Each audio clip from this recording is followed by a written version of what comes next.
Hey my fellow Av Geeks, how's it going? Welcome to Andrew's Aviation.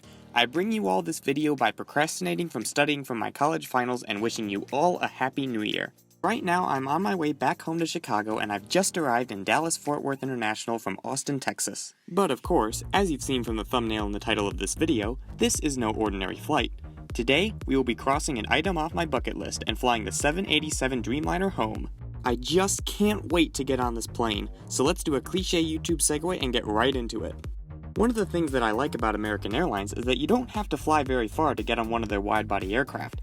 American usually operate a ton of regional and medium-haul wide-body flights between the cities of Chicago, Boston, New York, Philadelphia, Charlotte, Orlando, Miami, Dallas, Phoenix, Las Vegas, Los Angeles, San Francisco, Honolulu, Kealakona, and Kahului. On these routes, you'll find long-haul aircraft like the 767, 777, 787, and A330 flying alongside their narrow-bodied 757, A321, and 737 brothers. This particular route between Dallas and Chicago is, in my opinion, one of the best ways to experience the 787. It's a medium-haul route, so you won't have to spend too much cash on a ticket. Also, the route's long enough to still be able to enjoy the in-flight entertainment and the snack and beverage service. And for all you lucky ducklings out there watching that have a chance to fly in business or first class, I think this route would also be a great way to test out the experience before deciding if a long-haul ticket is worth dropping a few $1,000s on. You'd obviously get to see what the lie-flat seats are like, but you'd also see an example of a meal service and the kind of quality that you'd receive if you were to go. Of course, some things like amenities, meal options, and a bunch of other stuff will be slightly different no matter what class you're flying, but you'll still get the general idea of everything, like if you feel comfortable sitting in that seat for over 8 hours. I wish I could check out American's business class today, but it's too bad because my skinny wallet only got me on basic economy. I guess the nice business class experience comes after the broke college student days of my life. So anyways, here's our beautiful 787-8 Dreamliner that we will be flying today. Registered as November 814 Alpha Alpha, this aircraft is only 3.5 years old on the date of the flight.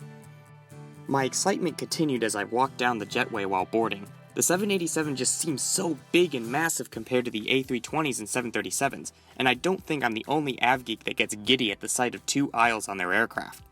This flight today also wasn't very full, which was good for the rest of us, because there was a lot more room to spread around the cabin if we wanted. I myself didn't move, because I paid a little extra to reserve my seat for this flight, and I didn't want to end up paying for a seat and then moving anyways. But either way, no complaints from me sitting in a window seat with a gorgeous overview of the wing. So now that we're sat down and comfy, let's check out our seat. Here we have a double folding tray table, which is really nice and getting more common on big airliners. We also have a little remote here for the seatback TV screens, which I'll go into more detail later. Next to that, there's a universal power outlet and a USB port for plugging in your phone, computer, vacuum cleaner, or whatever other electronics you brought. The seatback pockets are much better than some of American's other aircraft, and by that I mean that they can actually fit stuff thicker than 1 centimeter in them. The official seat dimensions are about the same as an A321 or 737, with 31 inches of pitch and 17 inches of width. Not as much room as I'd want for a long-haul route, but you'll still get there in one piece. And hopefully you guys get lucky and have the seat next to you empty, so you have even more room to stretch your legs out.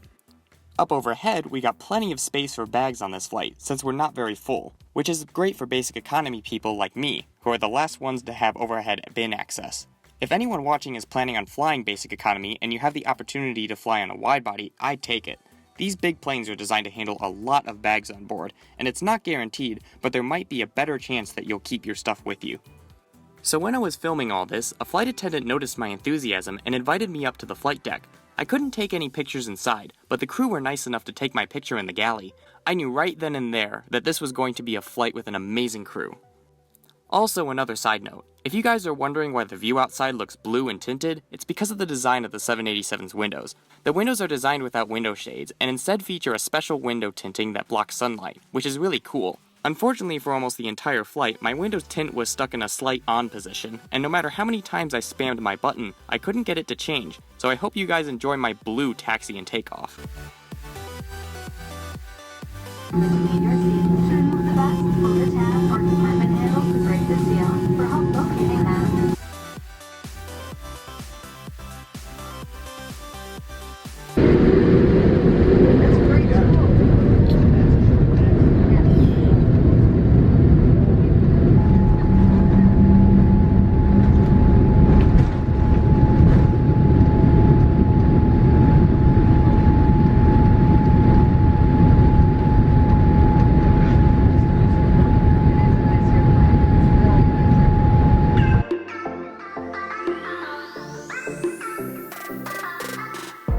Now that we're in the air, we can check out the in-flight entertainment.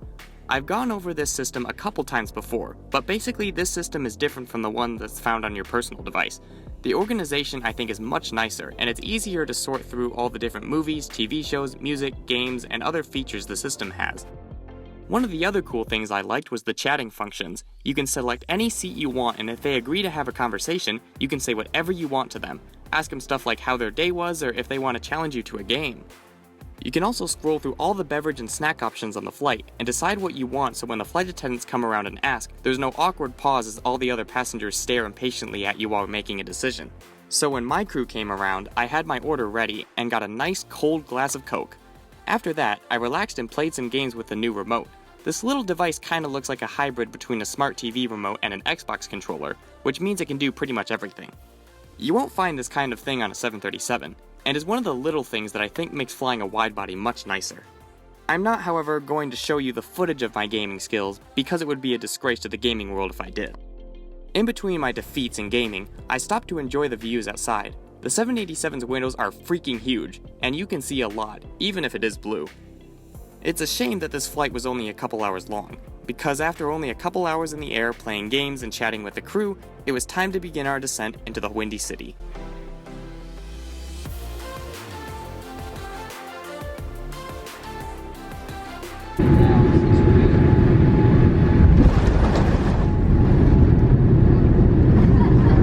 So I think I've inferred many times that this was a great flight. All the little differences on this flight, like the overhead bin space and the gaming remote, made it such an enjoyable experience. And of course, like I mentioned earlier, this crew was fantastic, and probably the best I've ever had. We got the chance to talk a lot about aviation, university life, and what it's like to work at American Airlines. And it didn't stop with me. All the other passengers around me joined in, and we had a good time, so hats off to the wonderful crew on that flight. And lastly, if you guys ever get the chance to fly on the 787, whether it's domestic or international, I hope that you'll take the opportunity and have a great time. But of course, that's just my humble opinion. What do you guys think of the 787? Have you guys ever flown a short or medium haul route on a widebody? Let me know down in the comments below. And before I go and you guys click off the video, I'd like to thank everyone for a wonderful year on YouTube. It's been fun, and I can't wait to continue flying into 2020 and keep making videos for you guys. Well, that's it for me today. I'm off to go cry over being stressed out from studying for my final exams. If you enjoyed this video, feel free to drop a like and subscribe to Andrews Aviation for some more dank videos. And, as always, have a wonderful day, everyone.